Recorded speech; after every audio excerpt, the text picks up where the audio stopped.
ജാൻമണി പോലും എനിക്കെതിരെ ഒരു വീഡിയോ ഇട്ടത് ജാൻമണിയെ ഈ ഹോട്ടൽ ടാസ്കിലേക്ക് കയറ്റി വിടാമെന്ന് പറഞ്ഞിട്ട് മറ്റൊരു മത്സരാർത്ഥിയിലൂടെ പറയിപ്പിച്ച് വീഡിയോ ചെയ്യിച്ചതാണ്. അഖിലേട്ടനെ പോലുള്ള ആൾക്കാർ കേരളത്തിൻ്റെ മുഖ്യമന്ത്രി ആവണം. നിങ്ങൾ പറഞ്ഞല്ലോ എന്ന്. അപ്പോൾ ആ സന്തോഷമാണ് ഭയങ്കരമായിട്ട് പങ്കുവെച്ചത്. മനീഷ ചേച്ചി, ദേവു, സെറീന, റിനീഷ, ഇവരെല്ലാവരും എന്നോട് പേഴ്സണലി സംസാരിച്ചിട്ട് ഞാൻ പറഞ്ഞു നിങ്ങൾക്ക് ആർക്കെങ്കിലും അങ്ങനെ ഒരു പേഴ്സണൽ വിഷമം വന്നാൽ നിങ്ങൾ വീഡിയോ ഇട്ടോ, നിങ്ങളുടെ അഭിപ്രായം നിങ്ങൾ പറഞ്ഞു. സെറീനയോട് ഞാൻ പറയുന്നു വീഡിയോ ഇടുന്നീ. കേരളത്തിലെ എല്ലാ മാധ്യമങ്ങളും മധുവിനെ മോഷ്ടാവെന്ന് തന്നെയാണ് എഴുതിയേക്കുന്നത്. എല്ലാവരും ഞാൻ എന്റെ ഫേസ്ബുക്കിൽ ഞാൻ അത് തുറന്നു കാണിക്കാൻ ഞാൻ മധു തല്ലിക്കൊന്നു എന്നുള്ളതാണ് ഗുരുതരമായ. പക്ഷേ അവിടെ വിഷയം എന്നുള്ളത് പറയുന്നത് ഒഴുക്കിനെതിരെ നിൽക്കുന്ന ഒരാളാണ് ഞാൻ. എനിക്ക് ആരുടെയും ഇഷ്ടങ്ങൾ പിടിച്ചുപറ്റി അതിനൊപ്പം സഞ്ചരിക്കാനല്ല എനിക്കിഷ്ടം. എനിക്ക് ശരിയെന്ന് തോന്നുന്ന വിഷയം ഞാൻ കൃത്യമായി അനലൈസ് ചെയ്ത് മനസ്സിലാക്കി അത് ശരിയാണെന്ന് എനിക്ക് തോന്നിക്കഴിഞ്ഞാൽ ഏതവന്റെയും മുഖത്ത് നോക്കി പറഞ്ഞു തന്നെ മുന്നോട്ട് പോകുക. ബിഗ് ബോസിലേക്ക് പോകുന്ന പെൺകുട്ടികൾ വഴങ്ങി കൊടുത്തിട്ട് പോകുന്നവരാണെന്ന് എവിടെങ്കിലും ഒരിടത്ത് ഞാൻ പറഞ്ഞിട്ടുണ്ടോ? ഈ മാനസികമായി അല്ലെ ശാരീരികമായിട്ട് സാമ്പത്തികമായിട്ടും ഇത് അവിടെ ഇത്തരത്തിലെ സമീപനങ്ങൾ ഉപയോഗിക്കുന്നു. ഇവർക്കെതിരെ ഇതേ കാര്യം പറഞ്ഞ് പോസ്റ്റ് ഇട്ടില്ലേ? ദിയ തന്നെ എന്നോട് പറഞ്ഞു ഞാനിപ്പോ അത് ഒള്ളി മീയാക്കി വെച്ചേക്കാണെന്ന് ആ പോസ്റ്റ്. എന്തുകൊണ്ടാന്ന് ചോദിക്കും. നിങ്ങളെ ചോദിക്കും, ഞാനല്ലേ ചോദിക്കണം. അല്ല, സ്ട്രോങ് ആയിട്ട് നിൽക്കുന്ന ഒരു വ്യക്തിയാണെങ്കിൽ ആ സമയത്ത് തന്നെ അത് പറഞ്ഞ് ക്ലിയർ ചെയ്യണ്ടേ? മനസ്സിലായോ? അതാണ് എന്റെ പോയിന്റ്. ഈ സീസൺ പൊട്ടം കണ്ട ആനയുടെ കഥ പറഞ്ഞ് കേട്ടിട്ടുണ്ടോ? കണ്ണു കാണാത്തവൻ ആനയെ കണ്ടിട്ട് പറയുന്ന സംസാരിക്കുന്ന ഒരു കഥ നമ്മൾ കേട്ടിട്ടില്ലേ? ഒന്നുകിൽ ഈ ചോദ്യം ചോദിക്കുന്നവൻ ഞാൻ എന്താ പറഞ്ഞതെന്ന് അറിയണം. അറ്റ്ലീസ്റ്റ് ഉത്തരം പറയാൻ പോകുന്നവർ ഞാൻ എന്താ പറഞ്ഞതെന്ന് അറിയണം. അതെ, പകുതി പണം കൊണ്ട് വീട് പണിയാം, ബാക്കി പകുതി പണം പലിശരഹിതമായി EMI സ്കീമിൽ 50 മാസം കൊണ്ട് തിരിച്ചടച്ചാൽ മതി. Bayath Homes for builders, Kerala's leading tech enabled home builders. കൂടുതൽ വിവരങ്ങൾക്ക് താഴെ കൊടുത്തിട്ടുള്ള നമ്പറിൽ ബന്ധപ്പെടുക.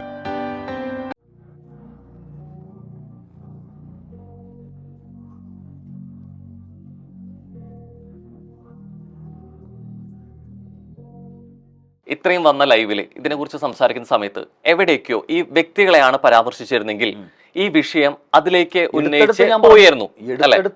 വ്യക്തികളുടെ പേര് എവിടെയും പറഞ്ഞില്ല. അപ്പൊ ഞാൻ പറയുന്നത് ആ പേരുകളാണ് സംസാരിച്ചിരുന്നെങ്കിൽ ഒരു പക്ഷേ അവരുമായി ബന്ധപ്പെട്ട് വിഷയം ഫോക്കസ്ഡ് ആയി പോവുമായിരുന്നു. അവിടെ എവിടെയൊക്കെയോ പറയുന്നത് ഇത്രയും ഒരു അളിഞ്ഞൊരു ഷോ അല്ലെങ്കിൽ ഇത്രയും മോശമായ ഒരു ഷോ ഇത് എന്തിനാണെന്നുള്ള രീതിയിലേക്ക് വരുമ്പോൾ ഇതേ രീതിയിലേക്ക് ഗ്രാറ്റിറ്റ്യൂഡ് ഉള്ള ഒരു വ്യക്തി വേണം. അത് കാണിക്കാതിരിക്കോ ആവട്ടെ, ഈ സീസണിലൂടെ അംഗീകരിക്കപ്പെട്ട ഒരു സ്ഥാനം കിട്ടിയ വ്യക്തി കൂടിയാണ് എന്നുള്ളത് അല്ലെ എവിടേക്കോ മറച്ചു വെക്കുന്നുണ്ട്. രോഹൻ, ഞാൻ അംഗീകരിക്കപ്പെടുന്നത് ബിഗ് ബോസിലൂടെ ആണെങ്കിലും ആത്യന്തികമായിട്ട് ഞാനായതുകൊണ്ടാണ് അംഗീകരിക്കപ്പെടുന്നത്. ഇപ്പം ചില ആൾക്കാർ ചോദിക്കുന്നത് കേട്ടു, ബിഗ് ബോസിന് ശേഷം ക്യാഷ് കിട്ടി അല്ലെങ്കിൽ അത് കിട്ടി, വണ്ടി എടുത്തു, ഇപ്പം ബിഗ് ബോസിനെതിരെ പറയുന്നു എന്ന് പറയുന്നു. 22 പേർ കഴിഞ്ഞ സീസണിൽ എൻ്റെ ഒപ്പം കയറിയതാണ്. ഞങ്ങളെ എല്ലാവരെയും ഈക്വലായിട്ട് തന്നെയാണ് അതിനകത്തേക്ക് കയറ്റിവിട്ടത്. അതിന് മുൻപുള്ള കണക്കെടുത്ത് കഴിഞ്ഞാൽ ഏതാണ്ട് 125-ലധികം ആൾക്കാർ കഴിഞ്ഞ 5 സീസണുകളിലായിട്ട് ബിഗ് ബോസിനുള്ളിലേക്ക് കയറിപ്പോയിട്ടുണ്ട്. എന്തുകൊണ്ട് എല്ലാവർക്കും ഒരുപോലെ ആകാൻ പറ്റുന്നില്ല? അപ്പം വ്യത്യാസമുള്ളത് വ്യക്തികളുടെ കാഴ്ചപ്പാടിലും വ്യക്തികൾ പുറത്തെങ്ങനെ കാര്യങ്ങളെ കൈകാര്യം ചെയ്യുന്നു എന്നതിൻ്റെ അടിസ്ഥാനത്തിലുമാണ്. നല്ലതും ചീത്തയും സംഭവിക്കാം. ഹൗസിനുള്ളിലേക്ക് കയറിപ്പോകുന്ന ഞാൻ കേരളത്തിൽ വെറുക്കപ്പെട്ടവനായിട്ടാണോ സ്വീകരിക്കപ്പെട്ടവനായിട്ടാണോ ഇറങ്ങി വരുന്നത് എന്നൊന്നും ചിന്തിച്ചിട്ടല്ല നമ്മളകത്തേക്ക് കയറി പോകുന്നത്. അപ്പം രണ്ടായാലും ജനങ്ങളുടെ ഇഷ്ടം കിട്ടി. ഒരു ഷോയിലൂടെ ഞാൻ അംഗീകരിക്കപ്പെട്ടു. എൻ്റെ ഷോ, ഞാൻ ഉൾപ്പെടുന്ന ഒരു ഷോ, അത് കൂടുതൽ മഹത്തരമായിട്ട് മുന്നോട്ട് പോകണം. സീസൺ 5-നേക്കാളും ഏറ്റവും മികച്ചതായിട്ട് സീസൺ 6 മാറണം. അഖിൽമാരാരെക്കാട്ടും ഏറ്റവും മികച്ച ഒരു മത്സരാർത്ഥി ഇത്തവണ വിജയിച്ച് പുറത്ത് വരുമ്പോൾ ഞാൻ കൂടുതൽ അഭിമാനിക്കപ്പെടും. ഇപ്പം ഞാൻ അതാ കുറച്ചു മുമ്പ് പറഞ്ഞത്. ഇപ്പം രാജസ്ഥാൻ റോയൽസിൽ കളിക്കുന്ന സഞ്ജു നാളെ ക്രിക്കറ്റ് മതിയാക്കി ഇരിക്കുന്ന സമയത്ത് ആ രാജസ്ഥാൻ നശിച്ചുകൊണ്ടിരിക്കുന്നു. അതെന്താ കാര്യം എന്ന് നിൽക്കുമ്പോൾ രാജസ്ഥാനിലെ 2 ഉന്നത ഉദ്യോഗസ്ഥന്മാർ അല്ലെങ്കിൽ ഉന്നത തലപ്പത്തിരിക്കുന്ന ആൾക്കാർ, അവർ കുറച്ച് ആൾക്കാരെ ഇന്ന് കാശ് മേടിച്ചിട്ട് അർഹതയില്ലാത്ത കഴിവില്ലാത്ത 2 പേരെ ടീമിലേക്ക് എടുക്കുമ്പോൾ ഇത് തിരിച്ചറിയുന്ന ഇദ്ദേഹം പറയുകയാണ് കുറച്ച് പ്രശ്നങ്ങൾ അവിടെ നടക്കുന്നുണ്ട് എന്ന് പറഞ്ഞാൽ അത് ഗ്രാറ്റിറ്റ്യൂഡ് ഇല്ലായ്മയാണോ? ആ പ്രസ്ഥാനത്തിനോടും തന്നെ ഞാനാക്കിയ ആളോട് നന്ദിയാണോ? നമ്മൾ ആർക്കെതിരെ വിമർശനം ഉന്നയിക്കുന്നത് ശരിയാണെന്നുണ്ടെങ്കിൽ അത് നന്മയ്ക്ക് വേണ്ടിയിട്ടാണ്. ഇപ്പം ഞാനൊരു കാര്യം ഇന്നത് ഇപ്പോൾ ഒരാൾ മോശമായിട്ട് പെരുമാറുമ്പോൾ അത് എൻ്റെ ഏറ്റവും അടുത്തൊരാളായിക്കോട്ടെ, എൻ്റെ സുഹൃത്തായിക്കോട്ടെ, ഇത് ചെയ്താൽ നീ നന്നാകില്ല എന്ന് പറഞ്ഞത് പരിഹാസമല്ല. അവൻ നന്നായി വരണം. നന്നായി വരുമ്പോൾ ഞാൻ അഭിമാനിക്കപ്പെടും. എൻ്റെ കൂട്ടുകാരോട് ഞാൻ പറയുന്നതാണ്. എൻ്റെ ഓരോ സുഹൃത്തുക്കൾക്കും സാമ്പത്തികമായിട്ട് ഉയർച്ച ഉണ്ടാകുമ്പോഴും കൂടുതൽ ഉയരത്തിലേക്ക് മുഴുവൻ ഞാനാണ് ബലപ്പെടുന്നത്. ബിഗ് ബോസ് 5 കാണാത്ത ഒരാൾ 6 കാണുകയാണ്. അവർക്ക് അഖിൽമാരാരെ അറിയാം. അഖിൽമാരാരെന്ന് പറയുന്ന ഒരാളെ പറ്റി കേട്ടിട്ടുണ്ട്, കുറച്ച് സോഷ്യൽ മീഡിയയിൽ വീഡിയോ കണ്ടിട്ടുണ്ട്. അവർ പക്ഷേ 6 കാണുന്നു. 6 കാണുമ്പോഴത്തേക്ക് 6-ൽ നടക്കുന്ന വൃത്തികേടുകളാണ് അവരുടെ മുന്നിൽ. എപ്പോഴും അങ്ങനെ ആയിരിക്കുമല്ലോ, നെഗറ്റീവ് ആയിരിക്കുമല്ലോ കൂടുതൽ എത്തുന്നത്. ഈ നെഗറ്റീവായിട്ടുള്ള കാര്യങ്ങൾ അവരിലേക്ക് എത്തുന്നു. അവർക്ക് തീരെ അക്സെപ്റ്റ് ചെയ്യാൻ പറ്റാത്ത ഒരാൾക്ക് ഹൈപ്പ് കിട്ടുന്നു, അയാൾ വിന്നറായി മാറുകയാണ്. സ്വാഭാവികമായിട്ടും സീസൺ 5 കാണാത്ത ഒരാൾ പെട്ടെന്ന് അല്ലെങ്കിൽ അയാൾക്ക് ചിലപ്പോൾ എന്നെ ഇഷ്ടമായിരിക്കും, അയാൾ വരികയെന്നറിയോ, ഓ ഇല്ല കൂറയും മറ്റേ കൂറയൊക്കെ ഇപ്പോൾ ഇതാണെന്ന് അതിനകത്ത് കിടന്ന് കാണിച്ചേക്കുന്നത്. അതേസമയം അവർക്ക് ഇഷ്ടപ്പെടുന്ന രീതിയിൽ സമൂഹത്തിൽ ജനങ്ങൾ വോട്ട് നൽകി ജയിപ്പിക്കുന്ന ഒരു ഷോ കൂടിയാണ്. ഏതെങ്കിലുമൊക്കെ രീതിയിൽ സമൂഹത്തിൽ കൊള്ളാമെന്ന് തോന്നുന്നൊരു ചെറുപ്പക്കാരൻ അല്ലെങ്കിൽ ഒരു ചെറുപ്പക്കാരി ഇവർ ജയിച്ചു വരുമ്പോൾ എനിക്ക് ഭയങ്കര സന്തോഷം തോന്നും. കാരണം താരതമ്യം അങ്ങനെ വരും. മികച്ചവരിൽ മികച്ചവരോടല്ലേ താരതമ്യം വരേണ്ടത്. ആ താരതമ്യമാണ് ഞാൻ ആഗ്രഹിച്ചത്. അപ്പം ഞാൻ നോക്കിയപ്പോൾ ഒരു സീസൺ 6 നശിപ്പിച്ച് നാറാണക്കല്ലടിപ്പിച്ച് ജനങ്ങളെ വിഡ്ഢികളാക്കി കൊണ്ടുപോയിക്കൊണ്ടിരിക്കുന്നു. ഈ ഒരു സീസണിൽ അത് ഏറ്റവും മികച്ച ഇപ്പോൾ കണ്ടന്റ് വൈസ് ആണെന്നുണ്ടെങ്കിലും അല്ലെങ്കിൽ അതിൻ്റെ എപ്പിസോഡ് നന്നായി പോകുമ്പോൾ അതിൻ്റെ ഗുണം മുൻ സീസണിൽ ഉണ്ടായിരുന്ന എനിക്ക് കൂടിയാണെന്ന് പറയുമ്പോൾ അതിനപ്പുറത്തേക്ക് ഒരു വശം കൂടിയില്ല. അതായത് ഇപ്പോൾ കഴിഞ്ഞ സീസണിലും അഖിൽമാരാർ ഉണ്ടായിരുന്ന സീസണിലും പല രീതിയിലുള്ള വിഷയങ്ങൾ പുറത്തു വന്നിട്ടുണ്ട്. അതിലൊന്നായിരുന്നു മധു വിഷയം, അല്ലെ? അതൊരു വിവാദമായിരുന്നു പുറത്ത്. ഫിസിക്കൽ അസോൾട്ട് ഷോൾഡറിൻ്റെ ആണെങ്കിൽ പോലും ഇതൊരു സംസാര വിഷയമായിട്ടുണ്ട്, ഈ സംസാരിക്കുന്ന രീതി എന്നുള്ളത്. ഇത് മുൻ സീസണിലെ അതിൻ്റെ വിന്നർ ആയിരുന്നവരോ അല്ലെങ്കിൽ മത്സരാർത്ഥികളായിരുന്നവരോ ഈ രീതിയിലേക്ക് അഖിൽ ബിഹേവ് ചെയ്ത് കഴിഞ്ഞാൽ, ഈ സീസണിൽ ഇത്ര മോശമായിട്ട് ബിഹേവ് ചെയ്ത് കഴിഞ്ഞാൽ ഞങ്ങളെ കൂടെ ബാധിക്കുന്ന വിഷയമല്ലേ? കാരണം ഞങ്ങൾ എത്രത്തോളം ഭംഗിയായിട്ട് ചെയ്തു വെച്ചൊരു സീസണെ അഖിൽ കൊണ്ടുവന്നിട്ട് ഇതാണ് ബിഗ് ബോസ്, ഈ ചെയ്തിരുന്ന ബിഗ് ബോസിലാണോ നിങ്ങൾ വിന്നർ ആയത് എന്നുള്ളത് ഉന്നയിച്ചു കഴിഞ്ഞാൽ അവിടെയും വിഷയമല്ലേ? മനോഹരമായ ഒരു ചോദ്യമാണ് നീ ചോദിച്ചത്. എനിക്ക് ഭയങ്കരമായിട്ട് ഇഷ്ടപ്പെട്ടു. പക്ഷേ അഖിൽമാരാർ അതിനകത്ത് എന്താണ് പറഞ്ഞത്? മധുവിനെ എവിടാണ് ആക്ഷേപിച്ചത്? രോഹൻ പറ. ഈ പലപ്പോഴും ഇപ്പം എന്തെങ്കിലും വിഷയത്തെ പറ്റിയിട്ട് നമ്മൾ ഉദ്ദേശിക്കുന്ന ഉദ്ദേശശുദ്ധി ഞാൻ പറഞ്ഞപ്പോ അന്ന് കേരളത്തിൽ നടന്ന ചർച്ച എന്ന് പറയുന്നത് മധുവിനെ ഞാൻ മോഷ്ടാവെന്ന് വിളിച്ചു. ഞാൻ സാഗറിനോട് പറയുന്നത് ഭക്ഷണം കിട്ടാനില്ലാത്ത സാഹചര്യമുള്ള ഒരു ബിഗ് ബോസ് ഹൗസിൽ ഭക്ഷണം മോഷ്ടിച്ചാൽ മധുവിന് സംഭവിച്ചത് നിനക്ക് സംഭവിക്കും. ഇതാണ് ഞാൻ പറഞ്ഞത്. തമാശ രൂപയാണ്, ഇങ്ങനെ സീരിയസ് ആയിട്ടൊന്നും അല്ല പറഞ്ഞത്. ഡാ ലവ്മാര് ഈ ഒരു ടോണിലാണ് ഞാൻ പറഞ്ഞത് പോലും. ഞാനത് പറഞ്ഞതിന് ശേഷം പുറത്ത് നടക്കുന്ന ഒരു ചർച്ച മധുവിനെയും കുടുംബത്തെയും ഞാൻ ആക്ഷേപിച്ചു, മധുവിനെ ഞാൻ മോഷ്ടാവെന്ന് വിളിച്ചു എന്ന രീതിയിലാണ് വിളിച്ചത്. നിങ്ങൾക്കറിയാമോ, നിങ്ങൾ എൻ്റെ ഫോൺ ഇപ്പോൾ എടുത്താൽ ഞാൻ ഇപ്പോൾ തെളിവ് കാണിക്കാം, ആ ഫോണൊന്ന് എടുത്തോട്ടോ. അതായത് 2018 ഈ പ്രശ്നം വന്ന സമയത്ത് കേരളത്തിലെ എല്ലാ മാധ്യമങ്ങളും മധുവിനെ മോഷ്ടാവെന്ന് തന്നെയാണ് എഴുതിയേക്കുന്നത്. എല്ലാവരും എന്നെ ഞാൻ എന്റെ ഫേസ്ബുക്കിൽ ഞാൻ അത് തുറന്നു കാണിക്കാൻ ഞാൻ ഇപ്പൊ അതായത് മറ്റു മാധ്യമങ്ങൾ എഴുതി കാണിക്കുന്നു. ഇപ്പൊ എല്ലാവരും കക്കുന്നുണ്ട്, ഞാനും കട്ട കുഴപ്പമില്ല എന്ന് പറയുന്നതിൽ കാര്യമല്ലോ. ഇപ്പൊ മധു അവിടെ ആരോപിക്കുന്നത് പക്ഷേ അവിടെ വിഷയം എന്നുള്ളത് പറയുന്നത് അതെ മോഷ്ടാവായിട്ട് പിടിക്കപ്പെട്ടു, അതിനുശേഷം തല്ലിക്കൊന്നു, ഇതാണ് വിഷയം അല്ലെ? തല്ലിക്കൊന്നത് തെറ്റായി എന്ന് പറയുന്നേക്കാളും മുമ്പ് മധുവിനെ പിടിപ്പിക്കുന്നത് ഈ മോഷ്ടമാണെന്നുള്ള രീതിയിലേക്ക് ഇവിടെ പരാമർശിച്ചിട്ടാണ് അല്ലെ? അപ്പൊ നീ ഇതുപോലെ കട്ട് കഴിഞ്ഞു കഴിഞ്ഞാൽ മധു കണക്കിനെന്ന് പറയുമ്പോൾ എവിടേക്കോ അത് എങ്ങനെയാണ് അത് മനസ്സിലാക്കാൻ ബോധമില്ലാത്ത അത് നിങ്ങൾക്കറിയാവോ? ഈ വിഷയം പുറത്ത് ചർച്ചയായപ്പം ചാനലിലുള്ള ആൾക്കാരും മറ്റുള്ളവരും പോലും ഞെട്ടിപ്പോയി. ഇത് എന്താണ് ഇതിനകത്ത് വിവാദം? അന്ന് എനിക്കെതിരെ ഫസ്റ്റ് വീക്കിൽ എനിക്കെതിരെ എന്നെ എങ്ങനെയെങ്കിലും പുറത്താക്കണമെന്ന് നോക്കിയിരുന്ന ഒരു വിഭാഗം ആൾക്കാർക്ക് വീണ് കിട്ടിയ ഒരു കച്ചിത്തുരുമ്പ് അവരതങ്ങ് ഏറ്റുപിടിച്ചു. എന്റെ കാലക്കേടിന് ആ സെയിം സമയത്ത് മധുവിന്റെ വിധിയും വരികയാണ്. നമ്മളതൊന്നും അറിയുന്ന പോലുമില്ല. പക്ഷേ നിങ്ങൾ മനസ്സിലാക്കേണ്ട യാഥാർത്ഥ്യം, ഞാൻ പറഞ്ഞത് ആ അവസ്ഥ വരും, ആ അവസ്ഥയാണ് ഞാൻ പരിഹസിക്കപ്പെടുന്നത്. അതായത് തലയ്ക്ക് വെളിവില്ലാത്ത ഒരു പറ്റം ചേർന്ന് ഒരു സാധാരണ മനുഷ്യനെ തല്ലിക്കൊന്നു എന്ന് പറയുന്ന ഭ്രാന്ത് അത് ഈ ഹൗസിലുള്ളവർ ചെയ്യും. അപ്പൊ ഞാൻ ആക്ഷേപിക്കുന്നത് ഹൗസിലുള്ളവരെയാണ്. ഒന്നാമത്തെ കാര്യം, അവരെ പരിഹസിച്ചുകൊണ്ടാണ് പറയുന്നത്. നീ ചെയ്യുന്നത് ടാസ്കിന്റെ ഭാഗമായിരിക്കാം, മറ്റേ നിങ്ങൾക്ക് ബോധം കാണത്തില്ല.